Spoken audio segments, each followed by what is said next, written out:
Kannur central ജയിലിന് മുന്നിൽ നിന്നും സുനിൽ ഐസക് കൂടെ ചേരുകയാണ്. സുനിൽ, ഒരുപാട് ചോദ്യങ്ങൾ ഈ ജയിൽ ചാട്ടവുമായി നമുക്ക് മുന്നിലുണ്ട്. ആ ചോദ്യങ്ങൾക്ക് ഉത്തരം തരേണ്ടത് തീർച്ചയായും ജയിൽ വകുപ്പ് തന്നെയാണ്. 14 വർഷമായി കണ്ണൂർ സെൻട്രൽ ജയിലിൽ ബി ബ്ലോക്കിൽ സെല്ലിനുള്ളിൽ കടന്നിരുന്ന ഗോവിന്ദചാമി പെട്ടെന്ന് തന്നെ സെൽ മാറുന്നു. അടിമുടി ദുരൂഹതയുണ്ട് ഈ ജയിൽ ചാട്ടവുമായി ബന്ധപ്പെട്ട. ഇതിനെല്ലാം തന്നെ ഉത്തരം നൽകേണ്ടത് ജയിൽ അധികൃതരാണ്. ഇപ്പോൾ പ്രധാനമായും അവിടുത്തെ ഇലക്ട്രിക് ഫെൻസിംഗ് പ്രവർത്തിക്കുന്നില്ല എന്നുള്ള കാര്യം ജയിൽ അധികൃതർക്ക് വീഴ്ച വരുത്തിയോ എന്നുള്ള അടക്കമുള്ള ചോദ്യങ്ങൾ ഇപ്പോഴും ഉയരുകയാണ്. സുനിൽ, എന്താണ് ഇക്കാര്യവുമായി ബന്ധപ്പെട്ട് കൂടുതൽ പറയാനുള്ളത്?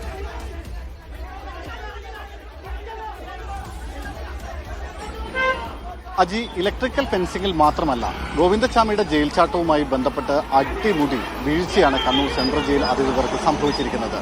നോക്കൂ, ആ വീഴ്ച ഇന്നും ഇന്നലെയും തുടങ്ങിയതല്ല. കഴിഞ്ഞ കുറേ മാസങ്ങൾക്ക് മുമ്പ്, 5-6 മാസങ്ങൾക്ക് മുമ്പ് തന്നെ ഈ വീഴ്ച ആരംഭിക്കുന്നുണ്ട്. അതായത് നേരത്തെ അതീവ സുരക്ഷയുള്ള ഡി ബ്ലോക്കിലായിരുന്നു ഗോവിന്ദചാമി ഉണ്ടായിരുന്നത്. അതെന്ന് പറയുന്നത് നേരത്തെ റിപ്പർ ജയാനന്ദൻ അടക്കമുള്ള ആളുകളെ പാർപ്പിച്ചിരുന്ന അത്രമേൽ അത്രമേൽ സുരക്ഷയുള്ള ഈ ഉദ്യോഗസ്ഥർക്ക്, ജയിൽ ഉദ്യോഗസ്ഥർക്ക് അവരിയ്ക്കുന്ന സ്ഥലത്ത് നിന്ന് നോക്കിയാൽ നേരിട്ട് നോട്ടം കിട്ടുന്ന അത്തരം ഒരു ബ്ലോക്കാണത്. ആ ബ്ലോക്കിൽ നിന്ന് കഴിഞ്ഞ 10-14 വർഷമായി അയാൾ ആ ബ്ലോക്കിലാണ്. ആ ബ്ലോക്കിൽ നിന്ന് കഴിഞ്ഞ 6 മാസം മുമ്പ് തന്നെ ബി ബ്ലോക്കിലേക്ക് മാറ്റി നൽകണമെന്നാവശ്യപ്പെട്ടുകൊണ്ട് ഗോവിന്ദചാമി ഒരു അപേക്ഷ നൽകുകയാണ്.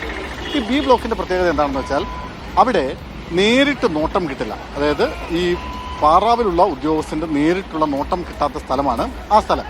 അവിടേക്കാണ് ഇയാൾ മാറ്റം ചോദിക്കുന്നത്. അതിന് അംഗീകാരം കൊടുക്കുന്നിടത്ത് തുടങ്ങി ഗോവിന്ദചാമി തൻ്റെ ജയിൽ ചാട്ടത്തിനുള്ള ആസൂത്രണങ്ങൾ. അവിടെ നിന്ന് അയാൾക്ക് സഹതടവുകാരനായി ഉണ്ടായിരുന്ന ഒരു തമിഴ്നാട് സ്വദേശിയാണ്. അയാളുമായി ചേർന്ന് ഒരു ഗൂഢാലോചന, ജയിൽ ചാട്ടത്തിനുള്ളൊരു ഗൂഢാലോചന തയ്യാറാക്കുകയാണ്. അതിൻ്റെ ഭാഗമായി അന്ന് മുതൽ ഒരുപക്ഷെ അത് എത്ര നാളായി തുടങ്ങിയിട്ടെന്നറിയില്ല, പക്ഷേ 28 ദിവസം മുമ്പെന്നാണ് നമുക്ക് ലഭിക്കുന്ന വിവരം. 28 ദിവസം മുമ്പ് മുതൽ ഈ സെല്ലിൻ്റെ കമ്പി അറുത്തു മാറ്റുന്ന പണിയിലായിരുന്നു ഗോവിന്ദചാമിയും സഹതടവുകാരനും ഉണ്ടായിരുന്നത്. ഇരുവരും ചേർന്ന് ഒരുമിച്ച് ജയിൽ ചാടാനുള്ള പദ്ധതിയായിരുന്നു ഇവർ ഇട്ടിരുന്നത്. പക്ഷേ എന്തായാലും ഇന്നലെ ആകാം, അല്ലെങ്കിൽ അതിൻ്റെ തൊട്ട് തലേന്നാവാം, ഈ കമ്പി പൂർണ്ണമായും അറുത്തു മാറ്റപ്പെടുകയാണ്. ഒരുപക്ഷെ ഇന്നലെ രാത്രിയോടുകൂടി തന്നെയായിരിക്കാം ഈ കമ്പി പൂർണ്ണമായും അറുത്തു മാറ്റുന്നത്. അങ്ങനെ ഈ അറുത്തു മാറ്റിയ കമ്പിക്കിടയിലൂടെ ഗോവിന്ദചാമി ചാടി പുറത്തിറങ്ങുന്നു. പക്ഷേ ശാരീരികമായി കുറച്ച് വലിപ്പമുള്ള സഹതടവുകാരൻ എത്ര ശ്രമിച്ചിട്ടും അതിനുള്ളിൽ നിന്ന് ചാടി പുറത്തേക്ക് വരാൻ സാധിക്കാത്ത സാഹചര്യം ഉണ്ടാവുന്നു. അങ്ങനെ ഇയാൾ ചാടുന്നതിനുള്ള സമയം വരെ ഗോവിന്ദചാമി കാത്തു നിന്നു. ജയിലിലുള്ള CCTV ദൃശ്യങ്ങളിലൊക്കെ അത് കാണാം. ഇയാളോട് പുറത്തേക്ക് ചാടൂ എന്ന് കൈകൊണ്ട് ഗോവിന്ദചാമി കാണിക്കുന്നുണ്ട്. പക്ഷേ അയാൾക്ക് ചാടി രക്ഷപ്പെടാൻ സാധിക്കുന്നില്ല. അങ്ങനെ ഗോവിന്ദചാമി ഒറ്റയ്ക്ക് സെല്ലിൽ നിന്ന് പുറത്തിറങ്ങി 2 മതിലാണ് ഈ സെൻട്രൽ ജയിലിൻ്റെ ബി ബ്ലോക്കിൻ്റെ ഭാഗത്തുള്ളത്. അതിൽ ഒന്ന് നമ്മളിപ്പോൾ ഈ പുറത്തുനിന്ന് കാണുന്ന പോലത്തെ എൻ്റെ പിന്നിൽ കാണുന്ന കൂട്ട് വലിയ മതിലും, മറ്റൊന്ന് കുറേ കൂടി ചെറിയ മതിലുമാണ്. ആ മതിൽ ചാടിക്കിടക്കാൻ അയാൾ ഉപയോഗിച്ചത് വെള്ളം കൊണ്ടുവരുന്ന ചെറിയ വീപ്പയാണ്. അത്തരത്തിൽ 2 വീപ്പകൾ അടുക്കി വെച്ച് അതിന് മുകളിൽ ചവിട്ടിക്കയറി അയാൾ അനായാസം ആദ്യത്തെ മതിൽ കടക്കുന്നു. 2ാമത്തെ മതിലിലേക്ക് കടക്കുന്നതിന് മുമ്പ് ഒരു തിടുക്കവും അയാൾക്കില്ല. ആ CCTV ദൃശ്യങ്ങൾ നമ്മൾ പുറത്തുവിട്ടിരുന്നു. അതായത് ഒരു തിടുക്കവുമില്ലാതെ വളരെ കൂളായി, ഒരു ഉത്കണ്ഠയുമില്ലാതെ 1ാമത്തെ മതിൽ ചാടി 2ാമത്തെ മതിലിനടുത്തേക്ക് നടന്നു പോകുന്ന ഗോവിന്ദചാമിയുടെ ദൃശ്യങ്ങൾ നമുക്ക് കാണാം. അങ്ങനെ ആ 2ാമത്തെ മതിൽ ചാടുന്നതിന് മുന്നോടിയായി കൃത്യമായൊരു പ്രിപ്പറേഷൻ ഇയാൾ നടത്തിയിരുന്നു. അതായത് ഇയാളുടെയും ഇയാളുടെ സഹതടവുകാരൻ്റെയും പുതപ്പും വിരിയും അടക്കമുള്ള സാധനങ്ങൾ ഇയാൾ കയ്യിൽ കരുതിയിരുന്നു. അത് കെട്ടി ഒരു വടം പോലെ ആക്കി ഈ മതിലിന് മുകളിൽ ഇലക്ട്രിക് ഫെൻസിംഗ് ഉണ്ട്. ആ ഇലക്ട്രിക് ഫെൻസിങ്ങിൽ കൊളുത്തി അതിലൂടെ കയറി അപ്പുറം ചാടി രക്ഷപ്പെടുകയാണ് ചെയ്തത്. ഇനി നോക്കൂ, ഈ ഇലക്ട്രിക്കൽ ഫെൻസിംഗ് എന്ന് പറയുന്ന സാധനം അത് സാധാരണഗതിയിൽ രാത്രി അതിലൂടെ വൈദ്യുതി പ്രവാഹമുള്ളതാണ്.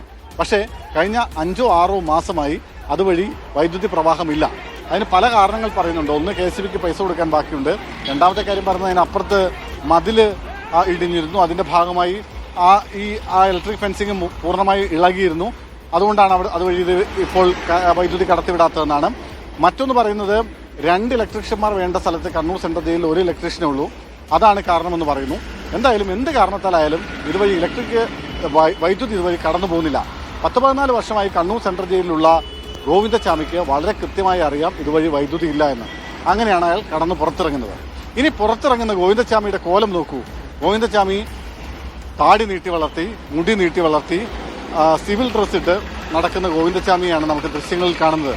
ഒരു കാരണവശാലും സെൻട്രൽ ജയിലുകളിൽ സാധാരണഗതിയിൽ ആഴ്ചയിൽ ഒരിക്കൽ തടവുകാർ ഷേവ് ചെയ്യണം, മാസത്തിലൊരിക്കൽ മുടി വെട്ടണം, ജയിൽ യൂണിഫോം അണിയണം, മറ്റൊരു സെല്ലിൽ നിന്ന് അനാവശ്യമായി മറ്റൊരു സെല്ലിലേക്ക് മാറ്റം കൊടുക്കരുത്. അങ്ങനെ നിരവധി അനവധിയായ നിയമങ്ങളുണ്ട്. ഈ നിയമങ്ങളൊന്നും കണ്ണൂർ സെൻട്രൽ ജയിലിൽ പാലിക്കപ്പെടുന്നില്ല എന്നതിൻ്റെ കൃത്യവും വ്യക്തവുമായ ഉദാഹരണം കൂടിയാണ് ഈ ഗോവിന്ദച്ചാമിയുടെ ദൃശ്യം. അങ്ങനെ ജയിൽ ചാടുന്ന അയാൾ ജയിൽ ചാടിയെന്ന വിവരം ജയിൽ അധികൃതർ അറിയുന്നത് 6:30 മണിക്ക് ശേഷമാണ്.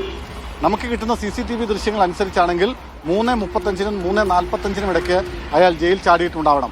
കാരണം ഒന്നാമത്തെ മതിൽ ചാടി രണ്ടാമത്തെ മതിൽ കടക്കാൻ അയാൾ എടുക്കുന്ന സമയം 3:29 ആ 3:29 നിന്ന് ഒരുപക്ഷെ മണിക്കൂറുകൾക്ക് ശേഷമാണ് ഇയാൾ ജയിൽ ചാടിയെന്ന വിവരം ജയിൽ അധികൃതർ അറിയുന്നത്. സാധാരണഗതിയിൽ 5 മണിക്ക് ഇവിടെ ഒരു റോന്ത് ഉണ്ടാവുന്നതാണ്. പക്ഷെ അത് ഇന്ന് 6 മണിക്ക് ശേഷമാണ് നടന്നിട്ടുള്ളതെന്ന് വേണം കരുതാൻ.